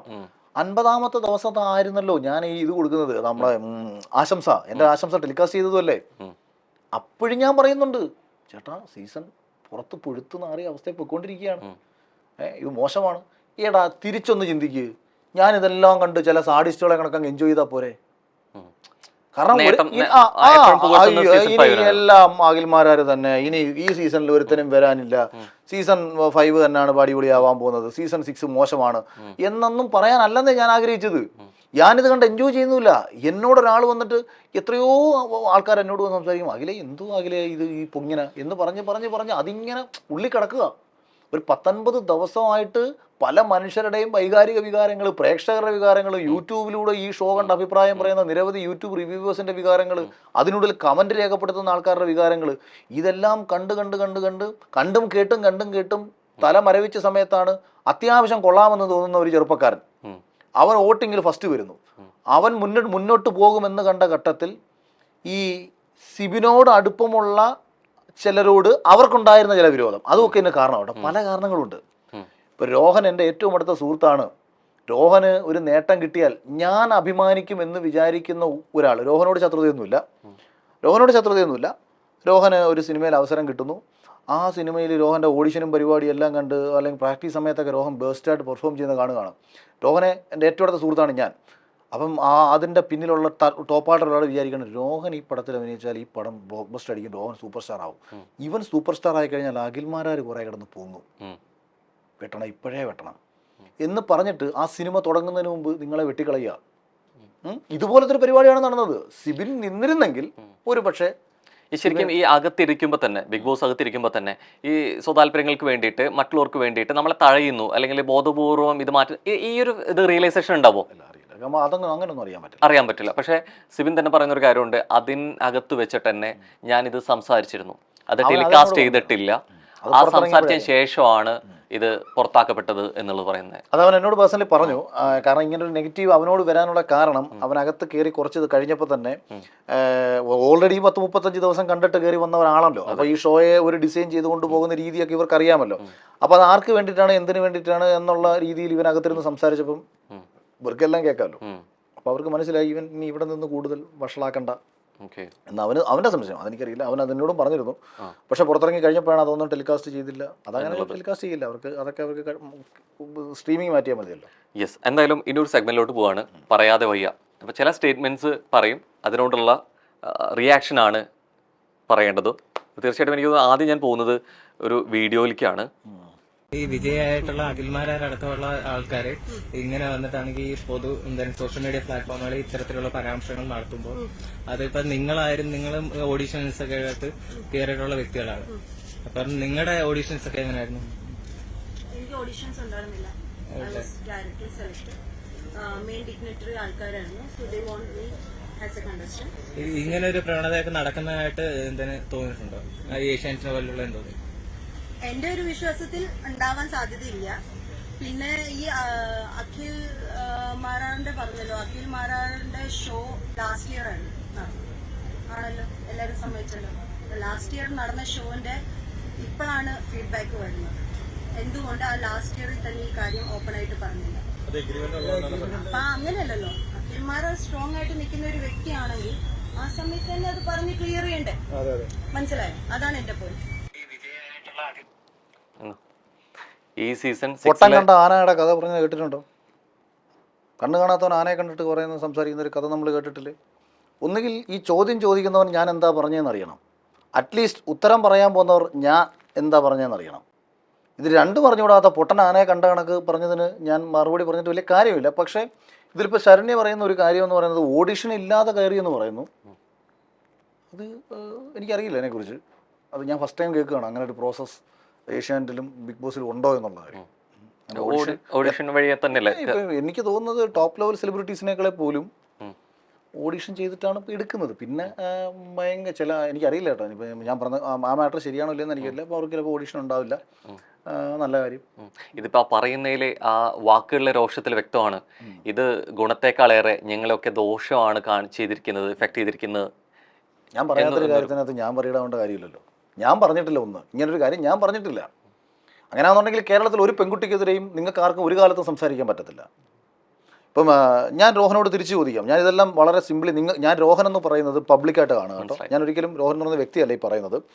എന്നെ കേൾക്കുന്ന നിങ്ങൾ ഓരോരുത്തരും രോഹനായിട്ട് കണ്ട് ഞാൻ രോഹൻ്റെ ഏറ്റവും വേണ്ടപ്പെട്ട ഒരാൾ, എനിക്ക് വിവാഹം കഴിക്കാൻ പോകുന്നൊരു പെൺകുട്ടി അല്ലെങ്കിൽ ഭാര്യ, പെങ്ങൾ ഒരു പർട്ടിക്കുലർ സ്ഥാപനത്തിൽ ജോലി എടുക്കുകയാണ്. അവിടെ വെച്ചിട്ട് ആ സ്ഥാപനത്തിലെ ഒരാൾ ആ കുട്ടിയോട് മോശമായിട്ട് പെരുമാറി. രോഹനോട് പറഞ്ഞു, ഭയങ്കര കരുത്തനാണ്, നിങ്ങൾക്ക് ഡയറക്റ്റ് ഒന്നും പ്രതികരിക്കാൻ പറ്റത്തില്ല. രോഹൻ്റെ മറ്റൊരു സുഹൃത്തിനോട് ഇങ്ങനെ ഒരു വിഷമം പറയുന്നു. കാരണം നിനക്ക് നേരിട്ടൊന്നും ചെയ്യാൻ പറ്റത്തില്ല, നിൻ്റെ അടുത്ത് അവരിങ്ങനെ പറഞ്ഞതാണ്. അവൻ ഇച്ചിരി സോഷ്യൽ മീഡിയയിലൊക്കെ നിൽക്കുന്ന ഒരു ഓൺലൈൻ മാധ്യമ പ്രവർത്തകരൊക്കെ നടന്നൊരുത്തരാണ്. ഇവനിത് 2 ദിവസമൊക്കെ കേട്ടിട്ട് എന്നാൽ പിന്നെ പുല്ല് ലൈവിലങ്ങ് പറഞ്ഞേക്കാം. ഇവനിത് പറയുന്നു, ഇത് പറഞ്ഞ് പ്രശ്നമായി. ആ പെൺകുട്ടി ഇപ്പോഴും ജോലി ചെയ്തുകൊണ്ടിരിക്കുക. അപ്പോഴേ കേൾക്കുന്ന രോഹൻ പറയും, നീ എന്തൊരു പണിയാട കാണിച്ച്, നീ എന്തിനത് പറഞ്ഞതെന്ന് വേണമെങ്കിൽ ചോദിക്കും. എടാ നീ ഇത് ഞങ്ങളെങ്ങ് വിട്ടേക്കണേ, ഞങ്ങൾക്ക് പ്രശ്നം, ഞങ്ങൾക്ക് വരാൻ പറ്റത്തില്ല എന്ന് പറയും. അവൻ അവിടെ തെറ്റുകാരനാവും, കാര്യം വിളിച്ചു പറഞ്ഞാൽ തെറ്റുകാരനാവും. 1, 2 അവൻ എന്ത് തെളിവ് കാണിക്കും? കാണിക്കുമെന്നേ. നിങ്ങൾക്ക് 2 പേർക്കും വരാൻ പറ്റാത്തടത്തോളം ഇവർക്ക് എന്ത് തെളിവ് കാണിക്കും? ഇനി ഇത് പറഞ്ഞതുകൊണ്ടുള്ള ഗുണം, ഈ കുട്ടി വർക്ക് ചെയ്യുന്ന സ്ഥാപനത്തിന് എല്ലാവന്മാരും അറിഞ്ഞു കഴിഞ്ഞു. ഇന്നലെ വിളി കാണിച്ചിട്ടുള്ള മര്യാദകേട് പുറത്തറിഞ്ഞു. ഇനി സൂക്ഷിച്ചില്ല എന്നുണ്ടെങ്കിൽ പണി കിട്ടും. കാരണം ഇന്നലകളിൽ കാണിച്ചുള്ള തെളിവില്ല. ഇനി ഒരു കുട്ടിയോട് കാണിച്ചാൽ ആ കുട്ടി ഒരുപക്ഷെ ഒരു തെളിവും കൊണ്ട് വന്നാൽ ഞങ്ങൾ കുടുങ്ങുമെന്നുള്ളൊരു ഭയം ഉണ്ടാവും. ഞാനും അത്രേ ചെയ്തിട്ടുള്ളൂ. പക്ഷെ ആ ചെയ്യലിൽ വ്യത്യാസം വരുന്നത് എവിടെയാണെന്ന് വെച്ച് കഴിഞ്ഞാൽ ഈ സ്ഥാപനത്തിൽ വർക്ക് ചെയ്യുന്ന ആരാണോ ഈ മിസ്ബിഹേവ് ചെയ്തത് ആ വ്യക്തിയുടെ പേര് പറഞ്ഞിട്ടാണ് ഈ വിഷയത്തെ പരാമർശിക്കുന്നതെങ്കിൽ ആ വ്യക്തിയിൽ ഇത് ഒതുങ്ങി തീരുമായിരുന്നു. മറിച്ച് ആ വ്യക്തിയുടെ പേര് പറയാതെ ഇന്ന സ്ഥാപനത്തിൽ വർക്ക് ചെയ്തതുകൊണ്ട് കിട്ടി എന്ന് പറഞ്ഞാൽ അതിനർത്ഥം ആ സ്ഥാപനത്തിൽ വരുന്നവർക്ക് മുഴുവൻ ഇതേ അവസ്ഥയാണ്. നല്ലതായി വന്നവരും അല്ലെങ്കിൽ ഈ രീതിയിലേക്ക് അനുഭവിക്കാത്തവരും ഒക്കെ ഇതിന്റെ ഭാഗമാവുന്നു എന്നുള്ള കേസ് കൊടുക്കേണ്ടത്. അപ്പൊ ശരിക്കും അങ്ങനെ പരാമർശിക്കപ്പെടുമ്പോൾ സിവിൻ ഞാൻ പറയാം, ഈ വിഷയത്തില് ഇപ്പൊ എന്നെയും ഇതിനകത്ത് ബന്ധപ്പെട്ട ആൾക്കാർ ബന്ധപ്പെട്ടിട്ടുണ്ട്, സംസാരിച്ചിട്ടുണ്ട്. ഇതിന്റെ മീഡിയേറ്റേഴ്സ് ഒക്കെ നമ്മളായിട്ടൊക്കെ ബന്ധപ്പെട്ടതാണ്. അന്വേഷണം അവർ പ്രഖ്യാപിച്ചിട്ടുണ്ട്. എനിക്ക് തോന്നുന്നു സിവിന്റെ എൻക്വയറി അവർ ചെയ്തിട്ടുണ്ടോ എന്നൊരു സംശയമുണ്ട് കേട്ടോ. 16-ാം തീയതി കാണുന്ന എന്നോട് പറഞ്ഞത്. അപ്പം അവന്റെ സ്റ്റേറ്റ്മെന്റ് എടുക്കാൻ വിളിപ്പിച്ചിട്ടുണ്ട്. അവിടെ നമ്മൾ ഈ പേരുകൾ പറഞ്ഞിട്ടുണ്ട്. പിന്നെ ഇവർ പുറത്താക്കുമെന്ന് വിശ്വസിക്കുന്നുണ്ടോ നിങ്ങൾ? പുറത്താക്കിയാൽ ആര് ജയിക്കും? ഞാൻ ഈ ആരോപണം ഉന്നയിച്ചിട്ടുള്ള ആൾക്കാരെ ഇവരിപ്പോൾ ഇതിൻ്റെ പേരിൽ പുറത്താക്കി കഴിഞ്ഞാൽ കേരളത്തിൽ അഖിൽമാരാർ വലിയ സ്റ്റാറാവും. അങ്ങനെ സ്റ്റാറാക്കാൻ ഇവർ നിൽക്കുമോ? അവരൊരിക്കലും നിൽക്കില്ല. അവരിവരെ പുറത്താക്കില്ല. അവർക്ക് ചെയ്യാൻ പറ്റുന്നൊരു കാര്യം, മേലാൽ ഈ പരിപാടി ഇനി ഇതിനകത്തിരുന്നുകൊണ്ട് ചെയ്യരുതെന്ന് പറയാനേ പറ്റൂ. ഞാനും അത്രേ ഉദ്ദേശിച്ചിട്ടുള്ളൂ. അവരുടെ ജീവിതം നശിപ്പിക്കാനോ അവരുടെ കുടുംബത്തിൻ്റെ വിഷമത്തിലേക്ക് എത്തിക്കാനോ ഒന്നും ഞാൻ ചിന്തിച്ചിട്ടില്ല. അവർക്കും ഭാര്യയും മക്കളും ഒക്കെ ഉണ്ട്. അതിലെനിക്കറിയാവുന്ന, എന്നോട് സംസാരിച്ചപ്പം പറഞ്ഞത് അദ്ദേഹത്തിൽ ഒരാളുടെ മകളുടെ കല്യാണമൊക്കെയാണ്. അപ്പോൾ ഇന്ന് ഇപ്പോൾ എല്ലാവരും ചെയ്യുന്ന കണക്കുള്ള കുറേ പ്രശ്നങ്ങൾ ഇവർ ഇതിന് നാളെ ചെയ്യരുത്. അല്ലെങ്കിൽ ഇവർ ആദ്യം തന്നെ എന്നെ വിളിച്ചത് സംസാരിച്ചിരുന്നുണ്ടെന്നുണ്ടെങ്കിൽ ഞാനും പറഞ്ഞാൽ ഞാൻ ഉന്നയിച്ച പ്രധാനപ്പെട്ട വിഷയം സിവിലുമായി ബന്ധപ്പെട്ട വിഷയമാണ്. നിങ്ങൾക്ക് അതിനകത്തൊരു നീതി നേടിക്കൊടുക്കാൻ കഴിയും, നിങ്ങളത് കൊടുക്കുക. മറ്റു വിഷയങ്ങൾ ഞാൻ ഓൾറെഡി പറഞ്ഞത് നാളെ ചെയ്യാതിരിക്കുക. ആരെയും ബലാത്സംഗം ചെയ്യുകയോ ക്രൂരമായി ഉപദ്രവിക്കുകയോ മാനഭംഗപ്പെടുത്തുകയോ എന്നുള്ള വിഷയമല്ലല്ലോ. കാര്യം സാധിക്കാൻ വേണ്ടിയിട്ട് നമ്മൾ ഈ പറയുന്ന കാസ്റ്റിംഗ് കൗച്ച് എന്നൊക്കെ പറയുന്ന പോലുള്ള പരിപാടികളുടെ ഭാഗമായി ആരും നിന്നു കൊടുക്കാനും പാടില്ല. അതേ പറഞ്ഞിട്ടുള്ളൂ. അതിന് ഇതേ ഓപ്ഷനുള്ളൂ രോഹൻ. അത് കേട്ടിട്ട് കുറേ ആൾക്കാർ വെപ്രാളം കാണിച്ചാൽ അവരെല്ലാവരും 100% ഞാൻ അടിവരയിട്ട് എഴുതി വെക്കുന്നു, ആരൊക്കെ ഇതിനെതിരെ സംസാരിക്കുന്നുണ്ടോ അവർക്കെല്ലാവർക്കും ഉള്ളിൽ ഭയമുണ്ടായത് കൊണ്ടാണ്. പിന്നെ ചില ആൾക്കാർ ഇപ്പം ശരണ്യൊക്കെ വളരെ ജെന്യൂൻ ആയിരിക്കും. ശരണ്യ എടുത്ത് ബിഗ് ബോസ് ഇങ്ങോട്ട് കഴിഞ്ഞുകൊണ്ടിറങ്ങി വന്നിട്ട് ഈ മൊബൈലും പൊക്കി പിടിച്ചുകൊണ്ട് പോയിട്ട് ഉടനെ ഒരു ചോദ്യം ചോദിക്കുക, ഈ ഇങ്ങനെ അഖിൽമാരാർ ഇത് പറഞ്ഞിട്ടുണ്ടോ ഇല്ല, നീ കേട്ടിട്ടുണ്ടോ? കേട്ടിട്ട് കൂടിയില്ല. ഞാനിങ്ങനെ എന്താണ് പറഞ്ഞത് നീ കേട്ടിട്ടോ? അത് അല്ലെ അവരുടെ അടുത്ത് പോയി ചോദിക്കേണ്ട കാര്യം എന്താണ്? എനിക്ക് ഇതേ മനസ്സിലാവുന്നില്ല. ഒരു പെൺകുട്ടിക്ക് ഏതെങ്കിലും രീതിയിൽ ഒരു പ്രശ്നം ഉണ്ടായിട്ടുണ്ടെന്ന് അവർ പറയാത്തിടത്തോളം കാലം അവരുടെ അടുത്ത് അങ്ങോട്ട് നടന്നിട്ട് പറയേണ്ട കാര്യമുണ്ടോ? അവർക്ക് എന്തെങ്കിലും പ്രശ്നമുണ്ടോ? ഇതെന്തൊരു മര്യാദഘട്ട ചോദ്യമാണ്. ഞാൻ എവിടെങ്കിലും പറഞ്ഞിട്ടുണ്ടോ ബിഗ് ബോസിൽ പോകുന്ന പെൺകുട്ടികൾ എല്ലാവരും വഴങ്ങി കൊടുത്തിട്ട് പോകുന്നവരാണെന്നാണോ ഞാൻ പറഞ്ഞത്? ബിഗ് ബോസിലേക്ക് എന്നുള്ള വാക്കാണ് ഉപയോഗിക്കുന്നത്, അല്ല ഈ വ്യക്തികളിലേക്ക് എന്ന് പറയുന്നത്. അവിടെയാണ് വ്യത്യാസം. ബിഗ് ബോസിലേക്ക് പോകുന്ന പെൺകുട്ടികൾ വഴങ്ങി കൊടുത്തിട്ട് പോകുന്നവരാണെന്ന് എവിടെങ്കിലും ഒരിടത്ത് ഞാൻ പറഞ്ഞിട്ടുണ്ടോ? ഈ മാനസികമായി അല്ലെ സാരീരികമായിട്ട് സാമ്പത്തികമായിട്ടും ഇത് അവിടെ ഇത്തരത്തിലെ സമീപനങ്ങൾ അപ്പൊ ആ ബിഗ് ബോസിന് പകരം എന്ന വാക്കിന് പകരം ആരാണ് എന്നുള്ള വ്യക്തിയെയാണ് പരാമർശിക്കുന്നതെങ്കിൽ ഈ എല്ലാവർക്കും വഴി കേൾക്കേണ്ട അവസ്ഥ ഒഴിവാകുമായിരുന്നില്ല എന്നാണ് എന്റെ ചോദ്യം. അറിയാവുന്ന വിഷയം ഇപ്പം ഞാൻ പറഞ്ഞിട്ട് ഇപ്പം കേരളത്തിലെ പല സ്ഥലങ്ങളിൽ നടക്കുന്ന പല വിഷയങ്ങൾ പലരും എനിക്ക് മെസ്സേജായിട്ട് മെയിലായിട്ട് അയച്ചു തരുന്നുണ്ട്. എനിക്ക് ആ പ്രദേശത്തെക്കുറിച്ചോ ആ സ്ഥലത്ത് അവിടെ നടക്കുന്ന പ്രശ്നങ്ങളെക്കുറിച്ചോ അല്ലെങ്കിൽ ആ പർട്ടിക്കുലർ സ്ഥാപനത്തിലെ കാര്യങ്ങളെക്കുറിച്ചോ എനിക്കൊന്നും അറിയില്ല. എനിക്കറിയാവുന്ന ഒരു കാര്യം മാത്രമേ എനിക്ക് പറയാൻ പറ്റൂ. ഇപ്പം ഇത് ഞാൻ പോയ ഒരു ഷോയിൽ നടന്നുകൊണ്ടിരുന്ന ചില പ്രശ്നങ്ങൾ ഓൾറെഡി എൻ്റെ ചെവിയിൽ കേട്ടിട്ടുണ്ട്. എനിക്കെതിരെ ഫേസ്ബുക്കിൽ പോസ്റ്റ് ഇട്ട ദിയാസന കഴിഞ്ഞ വർഷം ഫേസ്ബുക്കിൽ പോസ്റ്റ് ഇട്ടില്ലേ ഇവർക്കെതിരെ ഇതേ കാര്യം പറഞ്ഞ് പോസ്റ്റ് ഇട്ടില്ലേ? ദിയ തന്നെ എന്നോട് പറഞ്ഞു ഞാനിപ്പോൾ അത് ഒള്ളി മീയാക്കി വെച്ചേക്കാണെന്ന് ആ പോസ്റ്റ്. എന്തുകൊണ്ടാണെന്ന് ചോദിച്ചിരുന്നു. നിങ്ങളെ ചോദിക്കും, ഞാനല്ലേ ചോദിക്കണം. ഇതാണ് പ്രശ്നം. കാര്യം ഇവർ മുന്നേക്ക് വരില്ല. ദിയ കേട്ട ദിയയുടെ അടുത്ത് കേട്ട ഒരു വിഷമം ദിയ പരസ്യമാക്കി. അവർ പിന്നീട് മുങ്ങി, അവർ വരില്ല. അപ്പം അതൊരു പ്രശ്നമാണ്. അപ്പം ഇതെല്ലാവർക്കും ഇതൊരു പരസ്യമായ രഹസ്യമെന്ന് വേണമെങ്കിൽ പറയാം. അറിയാം അവർക്കും എല്ലാവർക്കും എല്ലാവർക്കും അറിയാം. പിന്നെ ഇനി ഇത് കണ്ടിട്ടില്ല അവന് 4 വീഡിയോ ഒക്കെ റീച്ച് കിട്ടണം എങ്കിൽ പിന്നെ ഞങ്ങൾ ഈ വല്ല കൂട് മുളച്ച് പൊങ്ങുന്ന കണക്ക് കുറേ പേര് മാളത്തിൽ കിടന്ന് ഉറങ്ങുമായിരുന്നല്ലോ. അപ്പോൾ ഒന്നുമില്ല, ആമ തോടിനകത്ത് തലയിട്ട് കണക്ക് തലയിട്ട് കഴിഞ്ഞാലല്ലേ പുറത്തോട്ട് ആൾക്കാർ കാണാൻ പറ്റൂ. അങ്ങനെ 10 പേര് കാണുന്നെങ്കിൽ കണ്ടോട്ടെ എന്ന് പറഞ്ഞ് കുറേ എണ്ണം പൊക്കി എടുത്തുകൊണ്ട് വന്നിട്ടുണ്ട്. ഞാൻ മൈൻഡ് പോലും ചെയ്തിട്ടില്ല. അതുകൊണ്ട് അവിടെ അങ്ങ് കെട്ടടങ്ങുകയും ചെയ്തു. ഇവർ വിചാരിച്ചത് ഞാൻ ഇവരൊക്കെ പറയുന്നത് കേട്ട് ഞാനിപ്പോൾ തിരിച്ച് മറുപടി കൊടുക്കുമെന്നുള്ളതാണ്. പിന്നെ